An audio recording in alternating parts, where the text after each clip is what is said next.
Bonjour à toutes et à tous et bienvenue dans ce Pitch Day des rencontres digitales IREF. Aujourd'hui, cap sur un univers gourmand, convivial et authentique où le partage et la simplicité se vivent à chaque pas, celui du pain quotidien. Et pour en parler, j'ai le plaisir de recevoir Audrey Machuré, responsable support opérationnel et développement de l'enseigne. Alors bonjour Audrey, merci beaucoup d'être avec nous aujourd'hui. Bonjour, avec grand plaisir d'être ici avec vous aujourd'hui. Alors pour commencer, est-ce que tu peux, s'il te plaît Audrey, rapidement présenter voilà, en quelques mots le concept du pain quotidien? Tout à fait. Donc, le pain quotidien, c'est une boulangerie-restaurant d'origine belge. On est présent maintenant depuis 35 ans. Et c'est à la fois une boulangerie où on va pouvoir venir chercher son pain tous les matins, mais c'est aussi un restaurant où on va avoir des recettes saines et gourmandes qu'on peut déguster tout au long de la journée. Ok, parfait. Et donc maintenant, bah, nous, évidemment, on veut tout, tu attises un petit peu même beaucoup notre curiosité. Donc nous, on veut tout savoir sur le pain quotidien. Donc est-ce que tu peux bah, déjà nous raconter un petit peu l'histoire, voilà, nous reparler un petit peu de l'histoire, du concept, voilà, comment ça fonctionne, qu'est-ce que c'est, enfin voilà. Alors, le pain quotidien, c'est né de l'idée d'un chef qui s'appelle Alain Coumont, qui est notre fondateur et qui est toujours présent aujourd'hui. Donc, c'est toujours l'inspiration de la marque et c'est lui qui nous donne un peu toutes les nouvelles idées, les innovations. Et il a créé la marque en 1990. Oui, 1990, c'est la Belgique, 1990, c'est ça. C'était l'idée qu'il ne trouvait pas de bon pain en Belgique. On sait que la France est quand même toujours renommée pour le pain. Et lui n'en trouvait pas en Belgique, donc il a décidé de créer son propre pain, qui était vraiment un pain au levain naturel. Et c'est toujours aujourd'hui d'ailleurs le même levain qu'on continue à faire vivre. Et l'idée de la marque, c'est pas seulement d'être une boulangerie, mais c'est d'être aussi un endroit où il y a un moment de partage, où on va en parler, je pense, un peu plus en détail, mais on a par exemple notre table commune dans tous nos points de vente. Et ben, c'est cette table autour où on partage à la fois un bon café, mais aussi un produit sain, aussi une recette gourmande et un petit plaisir coupable de l'après-midi où on prend une douceur. Toutes ces choses-là, c'est cet environnement chaleureux qu'on essaye de recréer dans toutes nos boutiques aujourd'hui partout dans le monde. Ok, génial. Et du coup, justement, oui, cette table enfin, qui est au centre de chaque restaurant, en fait, c'est une grande table. J'aimerais bien que tu nous expliques un petit peu Alors, plus, Audrey. je vais vous raconter toute l'histoire. Voilà. C'est un peu plus en détail Il y a et une petite anecdote ouais, par rapport à voilà, ça. un peu dans les secrets du pain quotidien. Cette table, c'est Alain, le jour où il a voulu ouvrir son premier restaurant, sa boulangerie-restaurant. Il a appelé son partenaire de toujours, qui était Karl, pour lui créer cette table où il allait avoir du partage, où lui voyait déjà cette vision que les gens allaient s'asseoir et partager des moments. Tout le monde lui a dit, mais Alain, ne fais pas ça. Enfin, mets des petites tables comme tout le monde, les gens viennent à 2, à 3, on n'est pas… Il dit, non, je veux cette table qui rappelle un peu la table familiale. Enfin, moi, cette table me parle beaucoup parce que c'est la table de chez ma grand-mère où on est assis toute la journée et qu'il y a tout le monde qui passe et qu'on partage quelque chose, qu'on Ouais, tout à partage des fait. nouvelles, tout ça.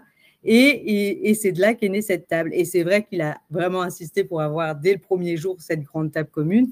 Mais dès le premier jour, ça a été vraiment aussi un succès sur l'univers, le côté chaleureux, parce que les gens partagent un moment autour de cette table, des gens qui se connaissent, mais aussi des gens qui ne se connaissent pas, qui vont s'asseoir, qui sont venus prendre leur café et qui prennent des nouvelles du quartier. On a aussi tout cet univers qui est autour de cette table, puisqu'on a les confitures et les pâtes à tartiner traditionnelles qu'on partage autour de la table. Et c'est vrai, tout de suite, on se partage la confiture, on demande, on commence à discuter et on crée du lien. Donc, c'est tout cet univers autour de la table qui est vraiment aujourd'hui un de nos piliers au pain quotidien. Ouais, tout à fait. Ça fait vraiment partie de l'ADN du pain quotidien. C'était très novateur à l'époque, hein. Ça n'existait pas. Il n'y avait pas. Personne faisait ça à l'époque. Et c'est vrai qu'aujourd'hui, on le retrouve dans beaucoup de concepts, que ce soit pour que les gens puissent… Les temps ont aussi changé. Les gens aiment bien travailler, s'assoient autour de la table, ces choses-là.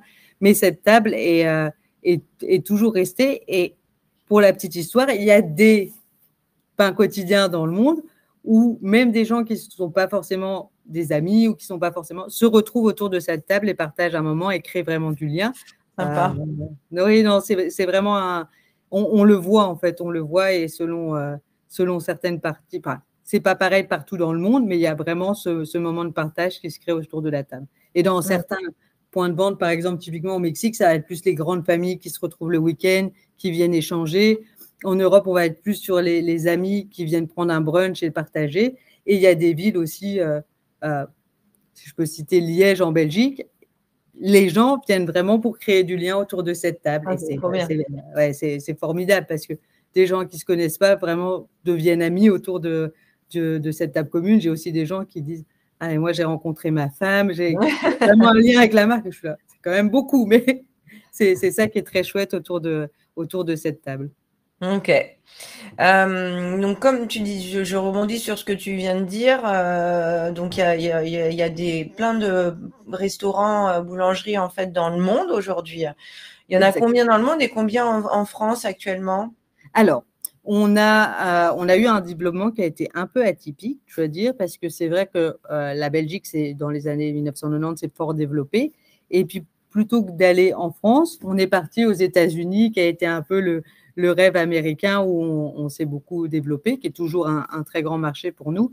Mais on a environ un peu plus de 220 points de vente dans le monde, répartis dans 24 pays. On a ouvert le mois dernier. Donc, c'est pour ça que je remets mes chiffres, remets mes chiffres à jour. Et on en a une dizaine en France, donc majoritairement à Paris, mais aussi à Lille, Aix-en-Provence et Tignes. Ok. Donc, c'est un peu partout. Mais on continue de se développer et d'ouvrir. Là, je suis actuellement sur une ouverture à Bordeaux, où on a ouvert hier. Donc, on est très contents. À l'aéroport de Bordeaux, ouais, très chouette ouverture. Et on a d'autres aussi ouvertures à la fois en France et aussi à l'international, puisqu'on a ouvert l'Inde et l'Azerbaïdjan cette année aussi. Ok, oui, donc ça continue à bien se développer. Et justement, quelles villes sont prioritaires? Enfin, quelles villes tu as envie de développer là prochainement en France? En France, c'est vrai, comme on a eu ce développement atypique et que ce n'est pas le marché où on est venu s'implanter en premier, on a beaucoup de possibilités aujourd'hui. Il y a beaucoup d'opportunités. Je pense qu'il faut quand même avoir une ville qui est plutôt assez grande. On cherche plutôt des emplacements, tout ce qui est centre-ville, et ça va être autour de 60 000 à 80 000 habitants minimum. Donc, toutes les grandes villes, Marseille, Lyon, Bordeaux aussi au centre-ville, puisqu'on a ouvert à l'aéroport. On a aussi toutes les villes, Nice, Cannes du Sud. Donc, toutes ces villes-là, on est très intéressés pour s'implanter. Ok. Donc, pour résumer un petit peu, un concept de restaurant boulangerie, le pain, il est fabriqué sur place? Non, le pain n'est pas fabriqué sur place parce qu'on fait vivre notre levain qui est naturel depuis, depuis 35 ans. Donc, c'est une recette, un peu notre recette secrète. Mais il y a toute une partie qui est faite sur place et tous les ingrédients sont préparés sur place et les plats sont préparés à la minute. Donc, il y a toute une partie qui va être vraiment la partie boulangerie classique, où vous avez votre boulangerie de quartier, où vous allez avoir des viennoiseries, des desserts, des pains. Vous avez la partie qui est vraiment la partie de service à table, la partie restaurant, où là, c'est plutôt une cuisine d'assemblage, où ça va être des plats simples mais bons et frais. Oui, avec des produits justement frais. Oui, c'est ça. C'est un point essentiel pour nous. Ça fait partie de nos valeurs depuis la naissance de la marque, d'avoir un maximum d'ingrédients biologiques quand c'est possible. Ce n'est pas toujours possible. Sinon, aussi d'avoir des produits qui sont locaux et également d'avoir des choses qui sont simples. On ne fait pas de la grande cuisine. Ce n'est pas un restaurant gastronomique, mais c'est des bons produits et c'est la tartine qu'on pourrait retrouver à la maison. C'est le pot-au-feu, c'est la soupe qui nous donne nos vitamines pour la journée. C'est toutes ces choses-là qu'on retrouve dans nos assiettes. Et on a aussi deux autres parties qui sont un peu moins visibles. On a toute la partie livraison et en ligne, qui maintenant devient un peu essentielle au business. Hein. C'est la réalité aujourd'hui. Et on a toute une partie aussi qui est catering, donc toute la partie traiteur où on va faire plus des événements ou plus si quelqu'un a une réunion de famille pour pouvoir livrer les produits du point de vente. Ok, super. Et plutôt donc en centre-ville, le local, il doit faire combien de mètres carrés à peu près? On est sur environ 150 mètres carrés, pas 150 mètres carrés commercial, mais 150 mètres carrés parce qu'on a quand même la cuisine, le stock, Oui, oui. la plonge, toutes ces choses-là. Donc, 150 mètres carrés. Si je peux demander mon emplacement idéal, mon rêve Oui. d'emplacement, c'est bon. Après, en général, je donne tous mes critères et puis après, en fait, on fait les concessions et j'ai rarement tous mes critères, mais ça peut arriver. Donc, typiquement, c'est au centre-ville. Si on peut avoir quelque chose en angle, une grande vitrine, de plein pied. Nous, on n'a pas besoin d'extraction sur notre fonctionnement. Ça, c'est un peu notre emplacement idéal, avec un Avec une emplacement terrasse, éventuellement. éventuellement. Et éventuellement, si on a une belle terrasse, ça fait toujours un peu… ça dépend parce que nous, on est en Oui, Belgique. La oui, terrasse, c'est pas toujours… certes, certes. Mais c'est C'est sûr que vrai. si on est sur Marseille ou sur Nice, en effet, la terrasse fait la différence. Ouais, ouais. Ok, alors, donc maintenant j'aimerais bien, Audrey, qu'on échange sur le type de candidat que vous recherchez au pain quotidien. Voilà, d'où il vient, que doit-il faire, comment s'organise sa journée, enfin voilà, Ben, quelle qualité il doit avoir. Nous, notre candidat idéal ou nos partenaires, je vais peut-être parler d'aujourd'hui, on a différents types de partenaires. On va avoir des personnes qui sont du métier de la restauration, mais Hum, qui veulent un concept peut-être un peu plus jour, avec plus de simplicité, avec une cuisine moins complexe. Donc ça, c'est une partie de nos franchisés aujourd'hui. On a des personnes passionnées de la marque, donc on a des franchisés qui sont avec nous depuis plus de 30 ans et qui sont même l'essence de la marque, puisqu'ils la font vivre depuis 30 ans, c'est vraiment eux oui, oui. qui ont créé la marque aussi. Et puis, on va avoir des entrepreneurs qui aujourd'hui veulent un nouveau challenge, qui ne sont pas forcément du milieu de la restauration, mais qui ont une vraie appétence pour tout ce qui est métier de bouche et qui ont envie de se lancer dans un concept accompagné d'une marque qui va les aider à structurer leur entrepreneuriat. Donc, c'est un peu un mix de tout ça qu'aujourd'hui sont nos candidats. Quelqu'un qui a il y a quelque chose qui est sûr, c'est que ça doit être quelqu'un qui est entrepreneur, qui a envie de créer son business, qui a envie de créer son point de vente et qui a envie de le faire vivre. C'est important aussi que ce soit quelqu'un qui soit en lien avec nos valeurs, qui ait vraiment ce côté authenticité, simplicité, convivialité, qui est vraiment ça aussi dans ses gènes et qui soit bien intégré dans sa région. Nous, c'est important. Aujourd'hui, on veut la bonne personne au bon endroit pour développer. On n'a pas envie d'avoir un développement immense et rapide. On veut les bonnes personnes au bon endroit et un développement qui est périn sur le long terme. Donc ça, c'est des choses qui sont importantes pour nous. Et donc, c'est quelqu'un, c'est sûr, s'il a une notion des métiers de bouche, c'est un plus parce que ça va vraiment aider à se lancer. Pour toutes les choses, ça va faciliter. Mais toute cette partie-là, on peut former, nous, on a tous les outils, on a tous les supports pour ça. Donc, c'est plus vraiment la personne qui est entrepreneur et qui a envie de se lancer dans son projet. Ouais, ouais, carrément. Ok. Et est-ce que démarrer l'aventure en couple, enfin en couple à deux, en fait, est-ce que c'est une bonne idée ou est-ce que ça fonctionne? Est-ce que tu as des cas, des exemples ou est-ce que c'est plutôt vaut mieux être seul? Ça dépend comment s'entend le couple avant l'aventure. C'est toujours un peu Quand le on cas. parle de couple, ça peut être un frère et une sœur, un peu, enfin voilà, c'est à deux, quoi. Ça peut être deux Ouais, associés, des amis, un vrai couple amoureux aussi, mais en tout cas, c'est deux personnes, quoi. Hein. oui, On est mais d'accord. ça, oui, non. Donc, ça, on a l'expérience où on a des familles où Hum. j'ai même une anecdote où j'ai une famille, ils vivent au-dessus du pain côte, donc les enfants sont presque nés au pain quotidien, donc c'est très chouette. Donc, j'ai des familles, j'ai des gens qui le font à plusieurs aussi, on met plus en mode associé. Donc, c'est sûr que ça limite les risques et ça fait un peu une sécurité et c'est plus facile à gérer parce qu'on est quand même ouvert 7 jours sur 7. Donc, au début, Ouais. c'est un peu stressant, ça fait beaucoup. Mais c'est pas une obligation. Les deux sont possibles. Ok. Donc, une personne qui est en reconversion, ça le fait carrément, hein, c'est Oui, ce que ça tu fait disais, tout à hein, fait. ça peut. Hein. Est-ce qu'il faut avoir, il y a beaucoup de personnes à manager dans un pain quotidien? Il y a combien de salariés en moyenne? Ça dépend en fonction de la taille, mais c'est environ 5 à 6 équivalents temps plein. Donc, il y a quand même du monde. Après, ce n'est pas forcément des contrats en temps plein, c'est aussi des demi-contrats ou des contrats en part-time.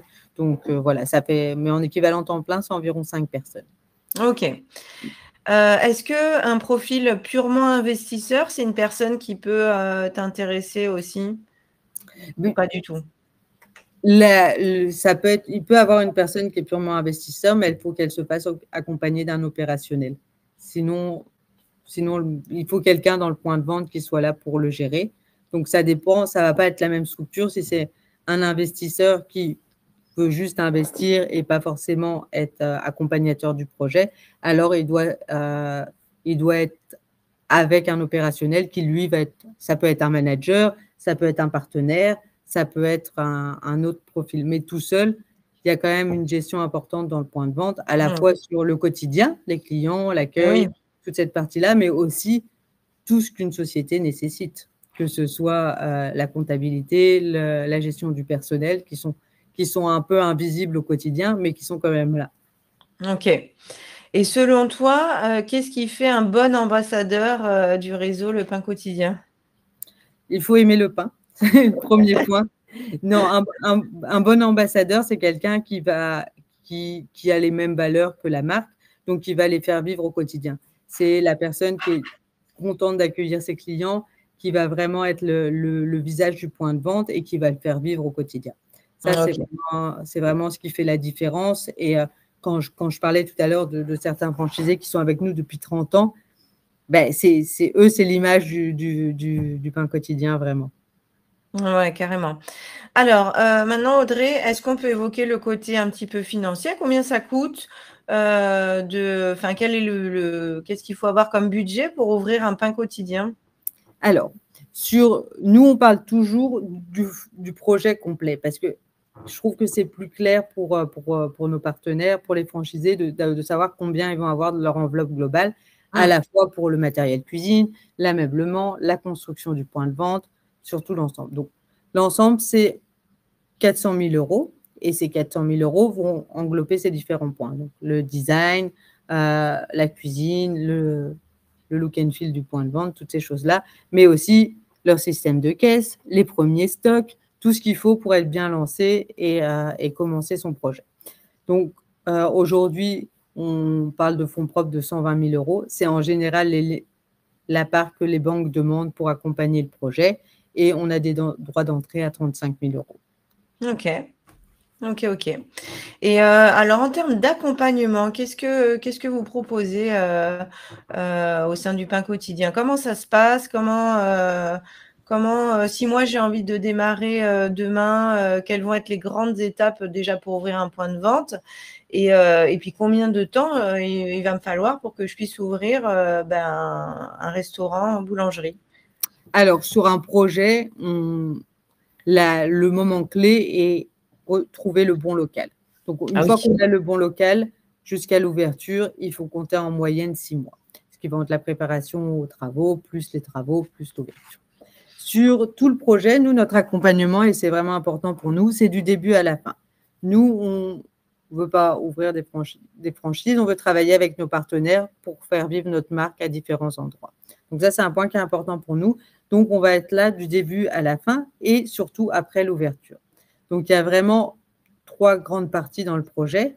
Il y a toute la partie qui est la première partie, qui est juste un peu la signature. Donc là, c'est beaucoup d'analyse, de préparation, création de la société, toutes ces choses-là. Et là, Mais d'échange aussi avec le candidat, j'imagine.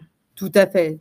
Donc, c'est vraiment des échanges qui sont hebdomadaires, voire journaliers, de savoir, alors, par exemple, il y a un local, on l'analyse, on regarde le trafic, on voit si c'est un bon local, toute cette partie-là, combien ça coûterait tous les travaux, on fait des vrais devis pour que le dossier soit complet, on accompagne pour le dossier à la banque.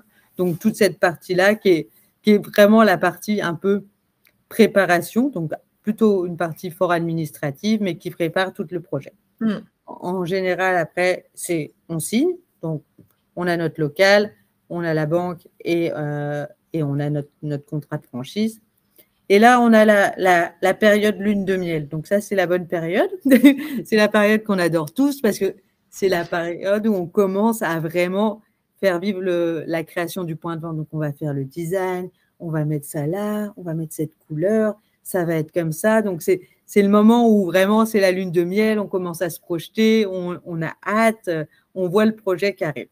Donc toute cette période-là, en plus on forme, on commence à apprendre, on est plus à l'aise. Donc, c'est vraiment et ça, c'est la même chose. On est vraiment présent du début à la fin.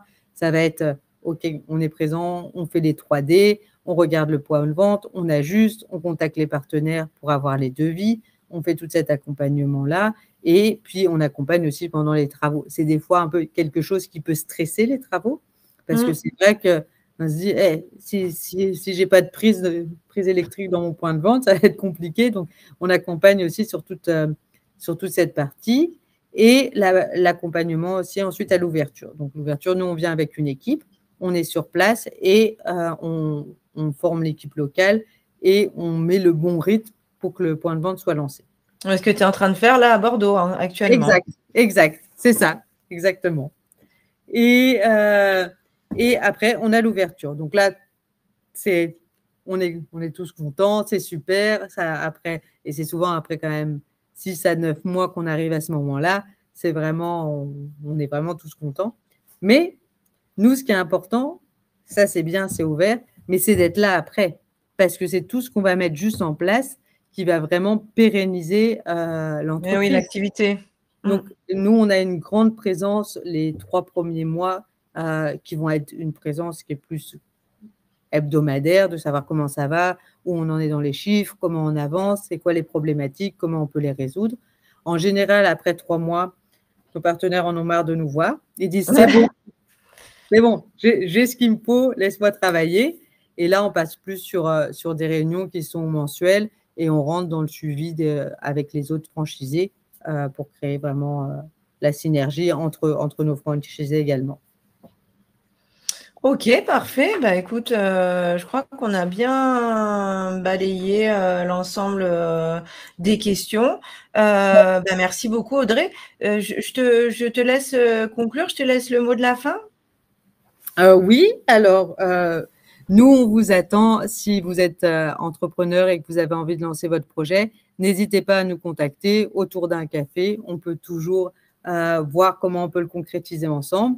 Et même si on ne le concrétise pas, je vous invite à visiter un pain quotidien pour ressentir cet environnement chaleureux dont on a discuté. Merci à tous. Ça, c'est bien vrai, je confirme. Pardon, Audrey. Alors, en tout cas, merci à toutes et à tous d'avoir suivi cette interview. Vous l'avez compris, le pain quotidien, c'est pas seulement une enseigne de restauration, c'est une véritable expérience autour du partage, de la qualité et de l'authenticité. Donc, pour en savoir plus, effectivement, rendez-vous soit directement sur le stand du pain quotidien des rencontres digitales, soit vous pouvez également contacter directement Audrey et son équipe si vous le souhaitez. En tout cas, je vous souhaite une excellente journée. Je vous remercie. Merci encore, Audrey, et à très bientôt. À très bientôt. Au revoir.